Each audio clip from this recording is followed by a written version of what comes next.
बिस्मिल्लाहिर्रहमानिर्रहीम। Welcome to the new video of our channel. और आज हम जिस टॉपिक पे बात करने जा रहे हैं वो हमारे माशरे के हर फ़र्द के लिए उसको जानना ज़रूरी है। हमारे माशरे में आजकल हर शख्स या तो उस प्रोसेस उस अमल से गुज़र रहा है या उसको गुज़रना पड़ेगा। और आज का जो टॉपिक है उसमें 3 क्वेश्चन या 4 क्वेश्चंस को हम क्लियर करने जा रहे हैं।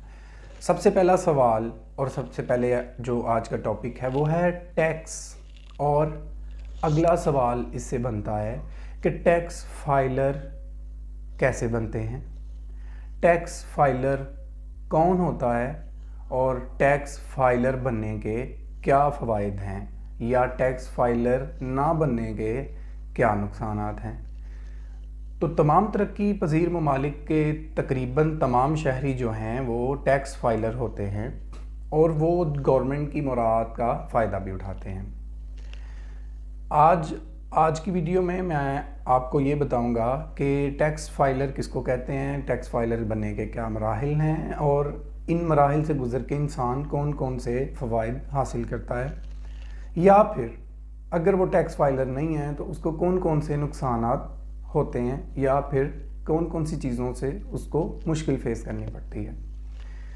तो नंबर 1, सबसे पहले टैक्स रिटर्न फाइल की जाती है और जो टैक्स रिटर्न फाइल करता है उसको फाइलर कहते हैं। अब टैक्स रिटर्न क्या होती है, सवाल ये पैदा होता है। टैक्स रिटर्न होती है आप FBR को, जो गवर्नमेंट का अदारा है, उसको आप अपनी सालाना आमदनी का गोशवारा जमा कराते हैं। उस गोशवारे में आप FBR को ये बताते हैं कि मैंने पूरे साल में कितने पैसे कमाए, उसमें मुझे प्रॉफिट कितना हुआ और उसमें मेरे एक्सपेंस क्या हुए, जैसे कि सैलरीज़ वगैरह आप अपने स्टाफ को देते हैं, या अगर आपको नुकसान हुआ है तो वो कितना हुआ। उस गोशवारे को जमा करवाने पर अगर तो आपकी इनकम जो है वो 4 लाख से नीचे है तो आपको टैक्स बिल्कुल नहीं पड़ेगा, आपको गवर्नमेंट को कोई भी टैक्स मज़ीद नहीं देना पड़ेगा। 4 लाख तक आपकी जो आमदनी है सालाना वो टैक्स से इस्तिस्ना है, उसको एग्जेम्प्टेड है। अगर आपकी आमदनी 4 लाख से अबव जाती है तो जिस हिसाब से वो 4 लाख, फिर अगर 5 लाख है तो आपको 1 लाख टैक्स अदा करना पड़ेगा, अगर 6 लाख है तो 2 लाख का टैक्स अदा करना पड़ेगा। इस रेशो से इसको कहते हैं टैक्स रिटर्न फाइल करना। और टैक्स रिटर्न फाइलर कैसे बनते हैं, वो भी बिल्कुल सेम प्रोसीजर है कि आप अपनी साल की बैंक स्टेटमेंट और उसके साथ अपना ID कार्ड, इसके साथ आप FBR को अपने एजेंट के थ्रू, अपने लॉयर के थ्रू जो है वो रिटर्न फाइल करके ये बताते हैं कि मेरी पूरी सालाना आमदनी ये थी और मेरे इसमें इतने एक्सपेंसेस हुए, इतनी मुझे प्रॉफिट हुआ और इसलिए लिहाजा अगर मैं 4 लाख से नीचे कमा रहा हूँ तो मैं टैक्स से एग्जेम्प्टेड हूँ और अगर मैं उससे ऊपर कमा रहा हूँ तो मैं गवर्नमेंट को टैक्स अदा करूँगा। अब टैक्स फाइलर बनने का बहुत ही आसान प्रोसीजर है जो कि सिर्फ 1 दिन का है। 1 दिन का मतलब ये है कि आप एक ही दिन में ये प्रोसीजर को कंप्लीट कर सकते हैं, वो 2 घंटे में भी हो जाता है। और हमारे लोग इस चीज़ को जानना नहीं चाहते, कुछ जानना इसलिए नहीं चाहते कि उनको इस तरह फील होता है या इस तरह उनको लगता है कि ये चीज़ उनसे गैर मुतल्लिका है। लेकिन आने वाले माशरे के हर दौर में, आने वाले दौर में ये चीज़ जो है ये हर फ़र्द के मुतल्लिका होगी और जो लोग इन चीज़ों के बारे में इल्म रखते हैं वो ऑलरेडी अपने आप को टैक्स फाइलर बना चुके हैं। अब मैं आपको चंद ही मिनट्स में आपको इसके फ़वाइद बताता हूँ कि टैक्स फाइलर बनने के क्या फ़ायदे हैं। टैक्स फाइलर, कोई भी टैक्स फाइलर जो है, जो टैक्स फाइल अपनी रिटर्न फाइल करता है, चाहे वो 4 लाख से नीचे था, उसने कोई टैक्स गवर्नमेंट को अदा नहीं किया, लेकिन फिर भी जब भी वो कोई चीज़ खरीदता है जिस पर विद होल्डिंग टैक्स लागू होता है गवर्नमेंट का, जैसे कि आप एक कार ख़रीदते हैं उस पर जो विद होल्डिंग टैक्स अदा करते हैं, अगर तो एक गाड़ी पर with holding tax non filer के लिए 1 लाख है तो जो फाइलर होगा उसको 50,000 अदा करना पड़ेगा। तो आपका वहाँ पर विद होल्डिंग टैक्स हाफ हो जाता है। सिर्फ कार पर ही नहीं बल्कि उसके अलावा जितनी भी प्रॉपर्टीज़ आप ख़रीदते हैं जिन पर गवर्नमेंट ने विद होल्डिंग टैक्स लागू किया हुआ है, तो वो तमाम टैक्स जो नॉन फाइलर को 100% पड़ता है आपको 50% पड़ेगा, जो उनको 2% पड़ता है आपको 1% पड़ेगा। जहाँ पे वो 50,000 अदा कर रहे हैं आपको वहाँ पर 25,000 विद होल्डिंग टैक्स की शक्ल में देना होगा। तो यहाँ पर आपको डेली लाइफ में परचेजिंग करते हुए काफ़ी ज़्यादा मुराद हासिल होती हैं। उसके बाद एक जो टैक्स फाइलर है वो 50 लाख से ऊपर प्रॉपर्टी ख़रीद सकता है, बल्कि किसी भी लिमिट तक वो अपनी प्रॉपर्टी को ख़रीद सकता है। लेकिन जो नॉन फाइलर है, जो टैक्स रिटर्न फाइल नहीं करता, तो वो 50 लाख से ऊपर किसी भी किस्म की कोई भी प्रॉपर्टी ख़रीद नहीं सकता। तो ये एडवांटेज और डिसएडवांटेज भी यहाँ पर देखा जाता है। उसके बाद जितने भी इंपोर्ट्स पे टैक्स होता है, तो जब आप बाहर से कोई चीज़ इंपोर्ट करते हैं पाकिस्तान में, तो अगर आप फाइलर हैं तो आपको नॉन फाइलर की निस्बत हाफ टैक्स पे करना पड़ता है। तो यहाँ पर भी आपकी जो पैसे की जो है वो बचत होती है। उसके बाद जो बैंक ट्रांजैक्शन हैं वहाँ पर भी ऑब्वियसली आप तमाम लोगों को इस बारे में इल्म होगा, क्योंकि सब लोग बैंक ट्रांजैक्शन करते हैं।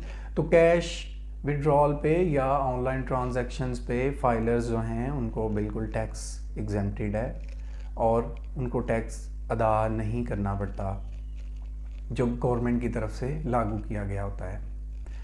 उसके बाद टैक्स रिटर्न फाइल करने का सबसे बड़ा फ़ायदा अगर मैं आपको बताऊं पर्सनली तो मैं ये फ़ील करता हूं कि अगर आप किसी भी बैरून मुल्क जाना चाहते हैं, आप कहीं पे विज़िट वीज़ा अप्लाई करते हैं, तो आपको एक टैक्स फाइलर होना बहुत बड़ा एडवांटेज और फेवर देता है।